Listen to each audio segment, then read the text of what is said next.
Hey, I'm Matt McGarry, and I'm here with Ryan Carr, and we have some unusual news. We are planning to shut down the podcast, which feels weird saying as we're recording a podcast on this. And we wanted to talk to you about the reason why, what we're doing instead, what like what the state of the podcast is, like what the listenership looks like, what we're getting out of it, and then the other things that we're exploring as an alternative. So we'll break that down over the next 30 minutes or so. Yeah. And I agree. It does feel weird to say on the podcast, especially after how many episodes? I mean, I know we have the numbers up and that's going to be part of the discussion. How many episodes has it been? How many I episodes of, always, we published this to Buzzsprout as a podcast, and then not all the podcasts have been published as YouTube videos. That's only been this year or so. So I know 50 plus, 60 plus episodes, and we started. When did we start the podcast? We started it in 2023? 2023. Why am I forgetting the month? October of 2023. Yeah. So we're Um, coming up on 2 years of or doing our the first podcast. episode together was November of 2023. Yeah, and we, There we you didn't go. publish it. We haven't published it every single week for that long, but we're north of 70 or 80 episodes. Yeah. Yeah. And I mean, so much has changed in 2 years. I mean, not just not just with the pod, but just with like newsletters in general, right? I And with think us too. Yeah. with us too, yeah, like just like life stuff. Um, yeah, so much has happened. Um, but yeah, maybe we can talk about kind of our thinking around, and we said we're shutting down the pod. I think our plan is a little the plan that we were discussing is a little more nuanced, maybe, and so we can get into that as well. But let's start, I guess. I know we wanted to be transparent just about like numbers, growth, the challenges that we've faced, and kind of the way things have trended over the last year and a half or so. So if we want to start there, maybe. That's perfect. And I would say that the nuance is we're going to pause it for 1 month. You might see podcasts after this that are either like YouTube videos or interviews that we've done that we still need to publish. But we're going to pause the podcast that me and Ryan do every week for 1 month and reassess from there, and either keep doing it differently or stop doing it altogether and do other things that we'll discuss. So just like stats real quick, and like YouTube is a little bit tricky because the YouTube channel we publish it to has both dedicated YouTube videos and podcast. And so like typically a podcast for us, we get 1,000, 2,000 views. Some are as low as 700 or 800. Some are as high as what's the highest one? 8,000 views or 6,000 views as far as YouTube views on the podcast. And then RSS listens, so like podcast player listens, Apple, Spotify, all that type of stuff. Podcast stats are kind of weird, but like all time downloads is over 100,000. Sorry, I'm trying to pull this up at the same time I'm saying it. So last 90 days, 28,000 downloads. Since we published it, over 138,000 downloads. And some of our top like downloaded podcasts are between 4,300 to 3,000 downloads, but the average one gets like between 1,000 to 2,000 downloads. So like a good like typical podcast would get 2,000, 1,300 or 2,300 downloads. Maybe a bad performing one will only get like 1,000 downloads. Yeah, and it's been trending lower over the last 2 months or so, I would say, or like plateauing to a degree. Um, and not to say that that's the end all be all indicator, but it's definitely like a directional, I don't know, directional sign for us. Just looking at those numbers on a weekly basis, um, and I think so. That's kind of having talked a little bit about the numbers, and I don't know, maybe there's more we can go into there. But I think the thing that you and I have been discussing, Matt, is that we love getting together on a weekly basis. For the hour that we do record this pod, we've also seen the power of other channels, right? Like YouTube, obviously newsletters. That's what we talk about mostly is like email, but email, YouTube. The reality about podcasts is they're very hard to grow, and I think that anybody who's in podcast growth full time would probably agree with that. Um, it's not easy to consistently scale a podcast's listenership.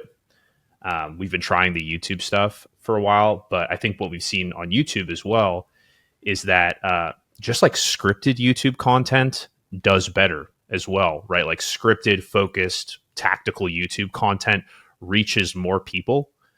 And that's our goal at the end of the day is, individually, but also like in our collaboration, can we provide the most value to the largest number of people? And if our hour of collaboration every week is spent on a higher leverage channel like those scripted YouTube videos, or some other form of collaboration, and we're talking about options there. Can we reach more people than we can just doing this podcast every week? And I think the answer based on the numbers and the data that we just talked about is probably yes, right? And so this isn't to say that with us pausing the podcast, we're providing less content. As a matter of fact, I think the priority for both of us, and we're going to talk about kind of our individual goals, and maybe some goals for future collaboration. But the goal for both of us is to reach more people, right, and actually do more content. It's just, is this the channel to maximize the reach? That's the question that we're trying to answer. And right now, it doesn't feel like that's the case. Yeah, and it's felt like that for at least a couple months. But the thing about this is like we knew going into it, podcasts are really tough to grow and also to deliver a good content product. And so we knew like we have to do at least 100 episodes before we really make that decision or know if it's working or not. And we're short of that. We're at like 80 episodes, but like I think it's close enough to call it or at least take a break from it. Because if we're going to return to it, we're going to do it very differently to address that. And like we know this because one, we work in media companies, so like anybody who has a podcast knows this. But we got to work at the Hustle, which was a cool experience. And we didn't work on the My First Million podcast really. I don't know if you did. I didn't work much on it, but we got to see like that the creation of that almost from like start to whenever we left the company back in 2022, I guess. And like see the progression of that. And that's probably one of the bigger business and entrepreneurship podcasts in that category. But that was not easy to grow either. Like that, there was a lot of plateaus, and the Hustle even had an email audience of like 1.5 million newsletter subscribers to promote the podcast to, and even then, it was a grind for Sam and Sean for like years and years. Yeah, and a lot of trial effort and money too. Like a lot of experimentation on ways to grow through paid, which is also very difficult, as folks that work primarily with podcasts would tell you. Yeah, and I think they do a great job. Another thing we were thinking about is like, okay, do we do more interviews? But like, I don't want to have an interview show. There's so much competition for interview shows.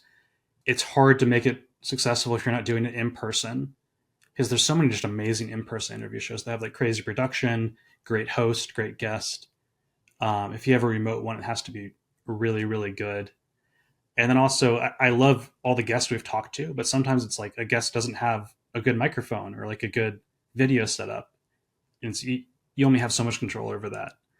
And so it's tough. It's tough to make work. So I guess that's our experience. If anybody has a podcast or is planning to start one, you can learn a little bit from our experience. I don't want to discourage people, because if you truly love the medium and want to do it, like go out and do it, but understand what you're committing to, and you got to do it for the long run. Yeah. And I mean, yeah, to your point, it's like, this has been, and not to talk with an air of finality, because like I said, it is, it's a pause for now, and we're going to reassess. And also, if you're listening to this, and you have thoughts on this plan, or, you have, any feedback, like, the YouTube channel is where we get a lot of that feedback. So go to Matt's YouTube channel where we post the podcasts, and feel free to drop a comment or reach out via, I know we have links in the show notes as well. Yeah. And what I'll do is obviously if you're listening on YouTube, comment there. But if you're a podcast listener, we'll put the YouTube video as just the first link in the description. So you can go there, leave a comment. You can say, keep doing it, don't do it, give us feedback, ideas. And yeah, and I guess now would be the alternative. Would it be good to get into that? Or what we're doing instead of the podcast? Yeah. So like I said, we've talked about ways that we can maximize the number of people that we're able to provide information, education, and value to. I think it's no secret, we've both talked a lot about how our kind of channel that we're focusing on, both individually and in our collaborations, is YouTube.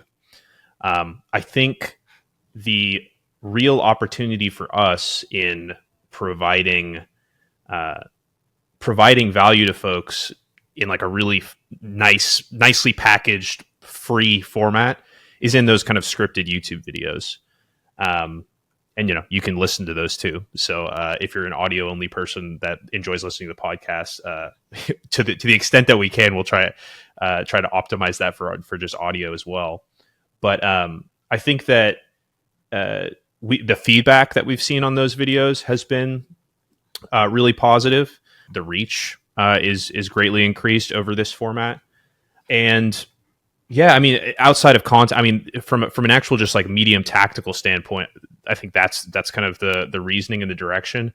I don't know if you have anything you want to share on that, Matt, before we get to like content. Yeah, basically, stuff. it's like what am I doing? What is Ryan doing instead of the podcast? So I can speak for what I'm doing, then you can get into what your plan and your goals are. So my number one channel is my newsletter, which I publish every week. So the subscribers will know that, and that's where I have the largest audience. 60,000 plus subscribers. That's where the vast majority of the revenue in my business comes from. So that's always number one. But that's not a discovery channel. Newsletter is a channel where you retain an audience, you build a relationship, and you monetize them. But unless you have some way to get subscribers, an organic discovery channel like social media or YouTube, or a paid channel like paid ads, you're not going to grow that list. And so for me, historically, the way we've grown the list is Twitter was big, especially in 23 and 24. More recently, LinkedIn. And then also a lot of paid ads. Like we have a process where we get subscribers and we convert them into customers, and that pays for our acquisition on ads. And so that's how and also people just kind of discover it randomly. Word of mouth, SEO, stuff like that too. So that's number one as far as retention. But as far as my number one discovery channel, it's going to be YouTube. And what I'm trying to do instead is just do one really good YouTube video a week, just a dedicated video, more scripted. Maybe it will have slides, maybe it won't. And just do everything about that better. So better ideas and concepts and research. That's probably number one, like pre-production, because like in the past, it's been what I want to talk about or what do I have material on, and I just do a video on that. And that's not always good for the YouTube algorithm, however that mysterious thing works. So more like research beforehand. And what we've talked about and what all the best YouTubers seem to do is like they come up with like the title and the thumbnail before they even film or script. And that's step number one. So I'm trying to do that, trying to have better scripts, trying to have better video editing, better video production and video quality, and just do one really good video a week. And that's essentially it on the YouTube side. And then secondarily to that, I'm going to, and I have been repurposing my newsletter content, even some of the YouTube scripts, into LinkedIn posts. So I post 3 to 5 times a week there, have a decent audience there. And I'm going to do that on Instagram as well. I don't have an Instagram account now. I haven't done that at all, but I'm going to pull more like clips from the YouTube video and even like repurposing LinkedIn post into Instagram carousels and post those on Instagram. And I don't have big ambitions for Instagram because again, YouTube is number one as far as discovery, but I want to have that channel in the long run. So I'm going to start posting there too. So that's essentially what I'm planning. What are you thinking? Yeah. So I've talked a little bit about Moodboard in the last, I guess, like few episodes. I mean, it started as an experiment. So Moodboard, I started a newsletter as an experiment. Obviously, we've built a lot of newsletters for clients and businesses and worked on growth and monetization for those, as well as the content through Tailwind. But it started as an experiment, but I've really, first of all, it grew a lot faster than we were expecting, even though kind of the purpose of the experiment was how fast can we organically grow this. It surpassed my expectations in how fast it grew. And also, I've just found that it's the content, for those who are listening that don't know what it's about, it's essentially kind of AI workflows, like copy paste workflows for marketers and founders and folks that want to do more with less. I really just find myself like aligning and enjoying creating that content and building that business. And so my focus is going to be basically just building and scaling Moodboard as a media company and an educational business. And yeah, I'm really excited, really energized by it. In terms of like content, I'm also going to be focusing on YouTube. I think like Matt and I have talked so much about like the promise that we see in like investing in YouTube as a channel for either of our businesses, and so I'm going to be investing in YouTube content, basically repurposing and kind of upgrading a lot of the guides for that format. And then, yeah, focusing on scaling the newsletter, focusing on scaling just Moodboard as a business. And so, yeah, it's something that's really exciting. And there are going to be ways that we're able to collaborate on Moodboard stuff. There are going to be ways that we can collaborate on newsletter operator stuff. It's just this as a medium, I think, is maybe serving us less than some of those other channels will. Yeah, and you haven't published YouTube yet, but I think by the time this is published, you'll have a YouTube channel. So that will be the first link in the description, so people can sign up for Ryan's YouTube channel, or subscribe, I should say. And there's a lot of things to unpack there. So you're doing one newsletter a week. Are you going to think about like one YouTube video a week, or is that the plan?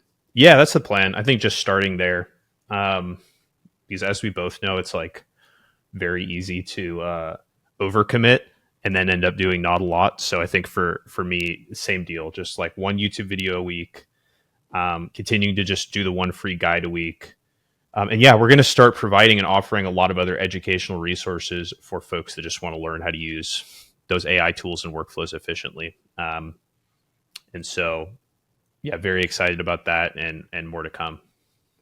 Yeah, and so you'll eventually have a product to offer that audience, which I'm sure YouTube subscribers and newsletter subscribers will learn more about that. So check out Moodboard. I've been reading it a ton, and we talked about a lot of the stuff you are essentially teaching there on this podcast. So it's super useful. That makes sense. And you're doing some LinkedIn stuff. It seems like YouTube is like a higher priority than LinkedIn for you, or it's going to be at least. I think eventually, yes. Like LinkedIn serves the newsletter really well. But I think in terms of like longer form educational content, kind of like a more direct analog to the newsletter content, YouTube makes the most sense, just because we can actually walk through the workflows step by step. I just think having that visual kind of guided, I don't know, just like step by step format is really well suited to YouTube. Yeah, like LinkedIn has been useful to me, but you can't really teach much. I mean, you're limited to about 3,000 characters or 500 or 600 words. It almost becomes more promotional. Like the more promotional posts do better. And you've been doing well with like the giveaway strategy on LinkedIn that we've talked about before. You've gotten all your newsletter subscribers from LinkedIn, which is awesome. But it's just, I don't find you can't really go deep on a topic and really help people through a LinkedIn post. It's all kind of, short, catchy stuff that maybe gets engagement, but doesn't truly transform people in some ways. And YouTube and newsletters, where you have a longer form medium, you have the ability to do that. And one of the reasons I wanted to go in on YouTube is for a bunch of things. Like YouTube is TV now, right? It's like that's where most people are spending their connective TV time, is on YouTube. So it's just such a dominant platform. I really think, as far as like the internet, like as a media company, where do you want to be on the internet overall? I think you want to be in the email inbox and have like great placement there and great content there. And I think you want to be on YouTube.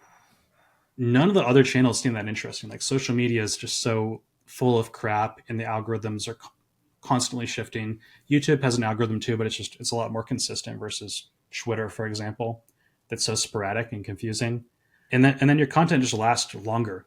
Like your YouTube channels can be discovered for months and years versus, Twitter, it's gone in 24 hours. LinkedIn has a longer shelf, like mostly 48 hours, but usually your post will still get impressions 1 to 2 weeks later, but after 2 weeks, it's gone forever. But just we put so much time into this stuff, so and if it's gone in a week, that sucks, right? So it's like, why put any real effort into content if it's no one's going to see it a week from now? Yeah, I think the thought that I have with mood board, and I know that you have with Grow Letter and kind of your entire operation, we're trying to be like long termist, right? So it's like, where can we invest our time now, that's going to pay, as large as possible dividends in the future? We're still obviously, just even though we're pausing the newsletter operator podcast, hopefully it's very clear through our explanation that we're still huge believers in newsletters as they serve businesses, right? Like newsletters and YouTube are the two channels that I think we're both doubling down on because we know how successful they are. And yeah, it's I think effort spent growing those two channels, it's never going to be a waste of time, as long as you're growing it the right way. And we have an archive of around 80 episodes that go into depth on how to do that. So yeah, I think it's I think our focus is in the right place. Yeah, and I just like, if I feel like I had to pick, those are the only two I would really care about for my company. Really, for any company I would be working with for building, I just can't see everything else. Just feels so short term compared to those two things, or just unstable, like SEO. Historically been a very stable channel, but in the past 2 years, it's been super tough and very unstable and chaotic and scary if you have a big audience you're getting from Google search. So I'm excited about that. Things will always change over time, but I feel like if the longer something has been consistent, the more likely it's going to stay that way. Like email's been very consistent over the past 25 years or longer. YouTube has been the same since it started, however long ago, 15, 20 years ago, right? And you just have so much more longevity there. And I think they are harder to crack. Like, I think you could grow a TikTok following much quicker than a YouTube following or a great newsletter audience. But because of that, it's probably worth investing in. Yeah, 100% agreed. Yeah, and then those other channels like LinkedIn and stuff, those are, it's, you can still make great connections and grow an audience there, but for me at least, I view that as more a means to grow the newsletter, because that's where I can, to the point we were making earlier, provide the best value, provide an actual education and stuff like that. So yeah, it is wild to think about that we've been doing this pod for almost 2 years now. So I am sad. I'm sad about it, but I'm also confident that it's the right move to pause it while we maybe reassess where effort, because both of our businesses have grown so much since 2023, and so it has become important to put focus in the right place. I feel the exact same way. Yeah, I think we've enjoyed doing it. We've learned a lot. Not necessarily going away forever, but and I still think the content we've put out there, the 80 plus episodes, there's 90% of that content is timeless and still super helpful. I think probably our best content is both on our newsletters. So like, if you want Ryan's best stuff and my best stuff, go subscribe to Moodboard or Newsletter Operator. Both of those are down below. But the podcast is a very close second. There's a lot of great episodes that are on there. And frankly, like it has, I think it's been ROI positive. Like, would you say that has been ROI positive for you? It's hard to Oh, measure definitely. Yeah. as far as podcast. I mean, I've met some really cool, interesting people who have listened to the podcast for a long time. That was always like a really cool, gratifying interaction. Was just like people saying, "Oh, I listen to your podcast," and obviously we see the numbers and we see that, like, there are thousands of people listening. But when we first started, it was just us two, just kind of talking into the void. We didn't even really know like how to talk on a podcast. Like the conversation was just kind of like, oh, like, do we address people listening? Like, but yeah, it's it's absolutely been ROI positive, both from, I mean, from a pure like actual business perspective, but then from a relationships perspective as well. It's been really, really cool to meet the people listening. I mean, I remember at the Newsletter Marketing Summit that you hosted, Matt, I met, so many people that said like they were listeners of the podcast. And yeah, that was always just a really cool thing. And I love the people that we have met through that. What's funny is, podcasts, like, you don't have attribution. So if you say go, buy a ticket to our event or go work with us, like, it's really hard to tell they came from the podcast. But every event that I've done, so we did our conference in February, we've done smaller events too. The vast majority of people I've talked to there have said they listened to the podcast,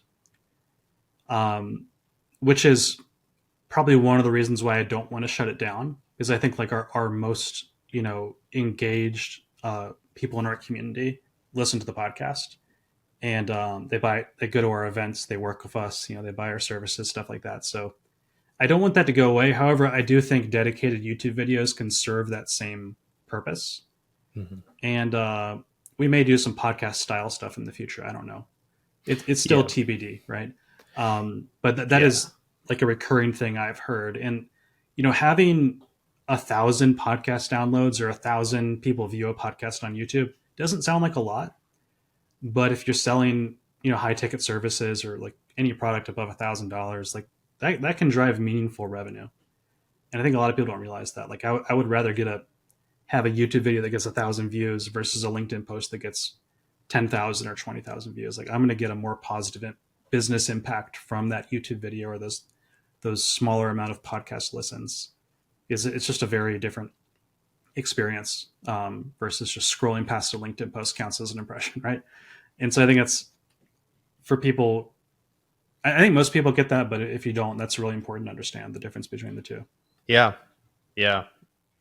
It's been there's so many cool people that have reached out, and thanks to those of you that have over the last 2 years now.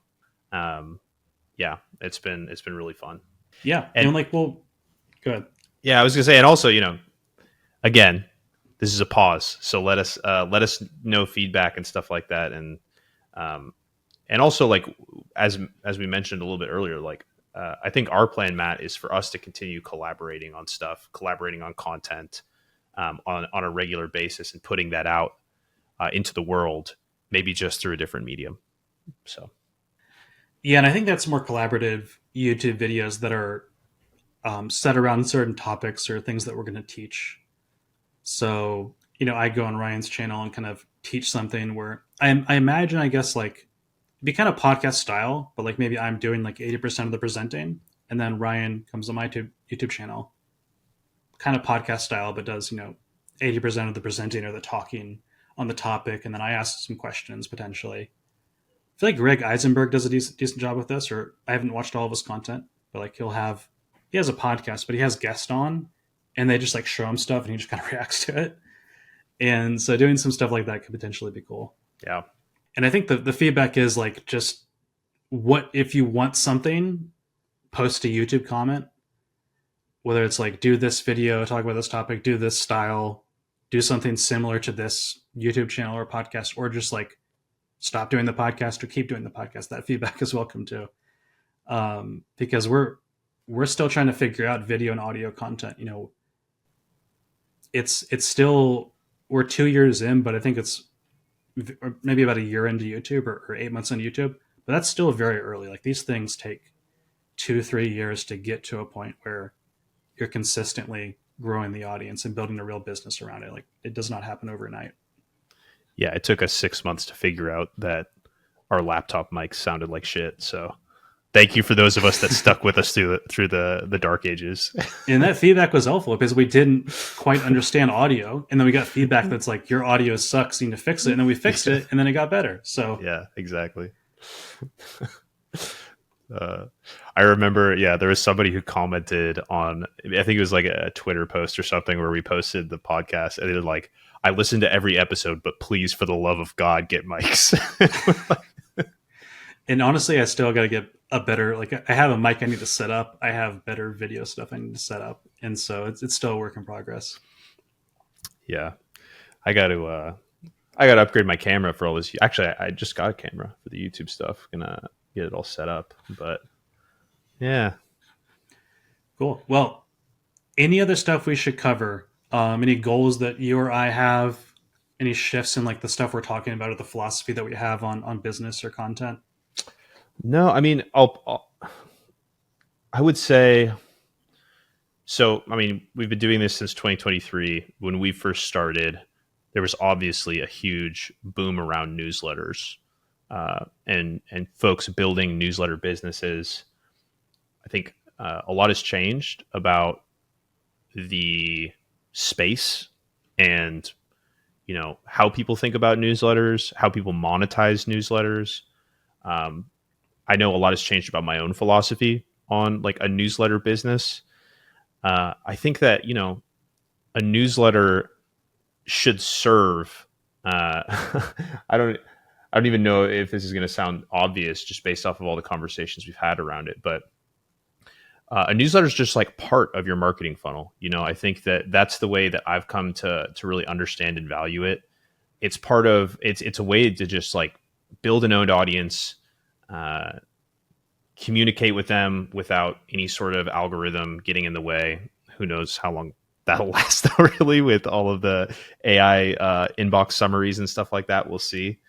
Um, but I think, yeah, it's still so worth building an email list and so worth building a newsletter. And where my focus has shifted now is building this newsletter, building this media company and mood board. And as we mentioned, it's like the newsletter and the email list is a huge, huge part of that strategy. So even though a lot has changed, and I think a lot has changed about how I feel about building like a newsletter company, I still think that a newsletter as a channel for driving business is up there with the most valuable place you can spend your time and effort. It is. I would be 99% poorer if I didn't build a newsletter and email list and so would all of my clients, even though it's changed. I think what we've really been saying this for the past year and a half, but we'll say it again, is like you can't expect to build a newsletter, build an audience there, and then automatically you're going to make money. Actually, nothing works that way. Some people think YouTube works that way, where it's like I'm going to build a YouTube following and then I'll get YouTube AdSense, which is like automatic ads, and I'll make money. But even that doesn't quite work because the AdSense money isn't that good. Every YouTuber is building a sponsorship business, a brand partnership business. They're selling products to their audience, and newsletters are no different. Like you build the email audience so that you can then sell them a product or service, and that's either the product or service that you create or that's another company's product or service that is a sponsor of yours. And those sponsors are not just gonna they're not gonna see that you have 20,000, 50,000, or even like 200,000 subscribers and like come banging down your door. You got to go and seek them out and build a sales process and a pipeline if you want to build a sponsorship business. And you got to learn how to get them results and get them to renew. Or if you want to build a product business or a service business, you have to learn that too, what to create, how to sell it, how to fulfill it, stuff like that. But having a newsletter audience is going to give you an insane advantage over everybody else who doesn't have one. If you're just trying to get your customers from cold email, social media, whatever it is, that is you have such a disadvantage if you're in that situation, right? I think the only other place where you'd have a large advantage is if you have a YouTube audience. But if you have both, you're basically unstoppable, as long as you can do the business part too and not just the content part. And so we've been saying that for the past year and a half. And most people are on board with that, unless you're just like, you just showed up here this episode. You maybe don't get that, and that's totally fine. That's why we've published all these podcasts and we have a bunch of newsletter issues on this. So I wouldn't say our philosophy has changed, but it's just like we've emphasized those parts of the business more.